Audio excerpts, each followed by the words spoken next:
Hi guys, this is I'm Gilbert, back with another replay video. Today we're taking a look at the American T-10 non-auto-loading tank, the T110E5. Let's get straight into the game. Let's pause here. The map is Middleburg. With looking at the matchmaking, you have two mediums, the STB-1 and a Leopard PTA.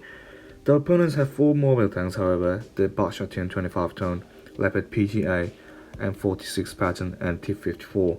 In addition, they have an IMX-50B and an IS-7, two fairly mobile heavy tanks, which gives them an advantage in taking control of the hill. On our team, we have a few bouncy tanks like the Jagdpanzer E100, E100 and E75. The uneven terrain at the top of the hill also means that the E5 can be quite difficult to penetrate if played correctly. Since we have a chance to win the hill in this case, I asked the team to go hill and assist the two mediums that we have with fight up there.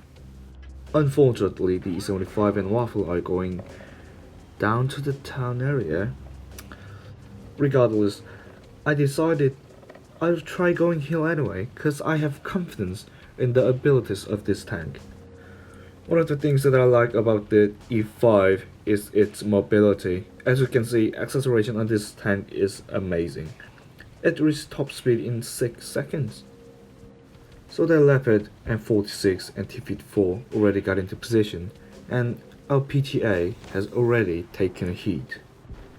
When I drive a tank that has good gun depression, I like to go this path, because there's a hilly terrain that allows me to find a hold on position easily.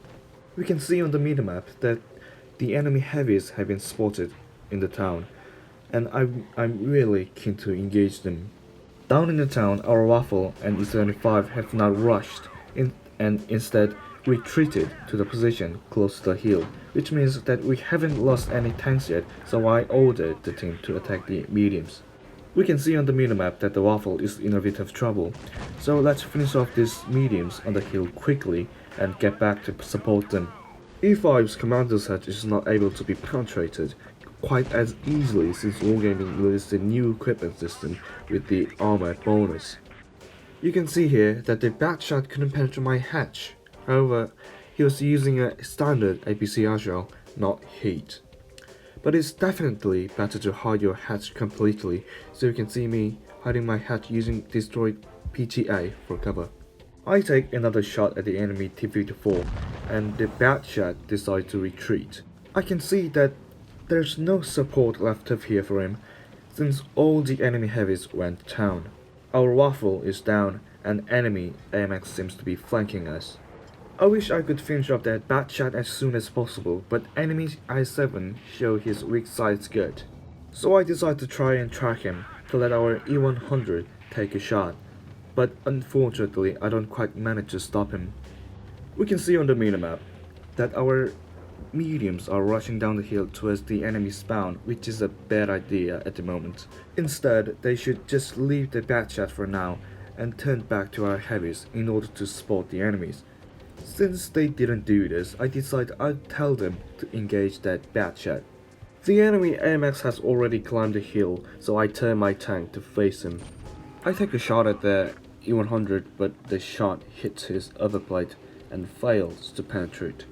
At this point, I see that no one seems to be moving, so I decide to rush down the hill and attack the IS-7 and E100 aggressively, telling the friendly Jagdpanzer driver to attack the AMX who got up the hill.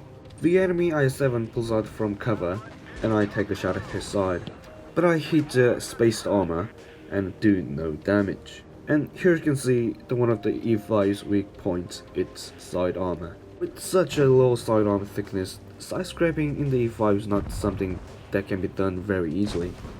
However, I did over-angle the tank, and that's why he damaged me.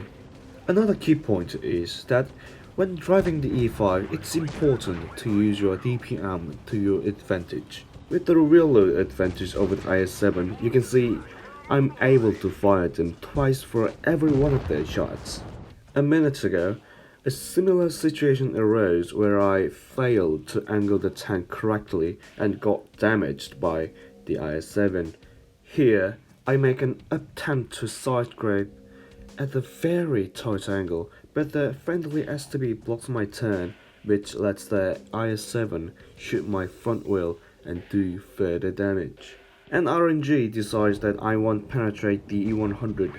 I hate these kinds of mistakes. Right, I wanted to slow the E100 and counter down and give you guys some tips about how to win 1 versus 1 situation like this. Firstly, don't let the enemy shoot your lower hull. This can be done by going as close to the opponent as possible, as seen here. E5 has thick upper hull armor and turret, as well as good mobility for a heavy tank. You should use this to your advantage. The opponent can be used premium rounds, however, so angling at 30 to 40 degrees as shown is ideal for preventing premium rounds penetrations into the upper hull. This technique does not work all the time versus heavy and medium tanks, but with unpredictable movement, you can make it work.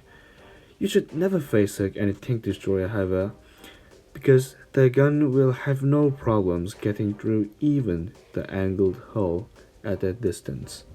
Anyway, as you can see, he's trying to shoot my hatch. Here's where the E5's mobility comes in. Use the good acceleration and traverse of the tank to constantly move forward, backward, left and right to prevent the enemy from striking the commander's hatch. In this case, I baited E100 into thinking I was going backward, then suddenly rushed forward. Anyway, friendly Panzer takes the last shot and destroys the E100. We finished this game having done for about 3000 damage. Even though this is not huge, the game was very tense and fun to play. Thanks for watching, and if you like this video, please click the thumbs up button and subscribe me. Thanks again, and I hope you guys see you on the battlefield.